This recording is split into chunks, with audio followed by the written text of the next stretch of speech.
लोकशाहीचा बुलंद आवाज, रिपब्लिकन वार्ता, महाराष्ट्र।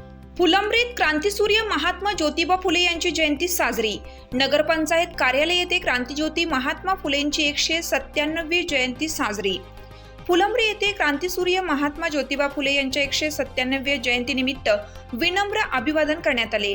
फुलंब्री शहरातील नगरपंचायत कार्यालय येथे दिनांक 11 एप्रिल गुरुवार रोजी साजरी करण्यात आली। महात्मा ज्योतिबा फुले यांचे पूर्ण नाव ज्योतिराव गोविंदराव फुले असे आहे। ते महात्मा फुले नावाने लोकप्रिय होते। तसेच सामाजिक कार्यकर्ते, विचारवंत, जातीवादी विरोधी समाजसुधारक आणि लेखक होते। सामाजिक प्रबोधन, अस्पृश्यता व जाती व्यवस्थेचे निर्मूलन आणि स्त्रियांना व मागास जातीच्या लोकांना शिक्षण देण्याचे कार्य त्यांनी केलं।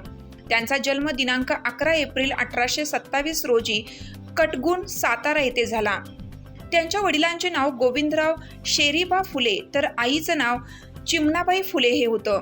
महात्मा फुले आणि त्यांच्या पत्नी सावित्रीबाई फुले हे दोघे भारतातील स्त्री शिक्षणाचे प्रणेते आहेत। ज्योतिबा फुले यांनी 1848 मध्ये पुण्यात तात्यासाहेब भिडे यांच्या भिडेवाडा येथे मुलींसाठी पहिली शाळा सुरू केली होती।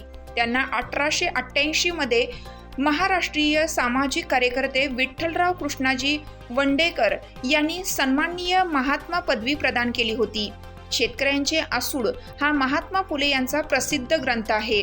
अशा महान पुरुषांच्या प्रतिमेला नगरपंचायतीचे मुख्य अधिकारी ऋषिकेश भालेराव, शिवसेना उद्धव बाळासाहेब ठाकरे उपतालुकाध्यक्ष आयुब पटेल, सुशील जयस्वाल, गणेश आढाव, नफीस पटेल, सरफराज पटेल, हारून शेख, इम्रान पटेल, जावेद खान, इम्रान खान, जाकीर पटेल, गणेश डिवरे, भगवान गंगावणे, राजू शहा, शगीर पटेल, वसीम खान, उमेश दुतोंडे व इतर उपस्थित होते।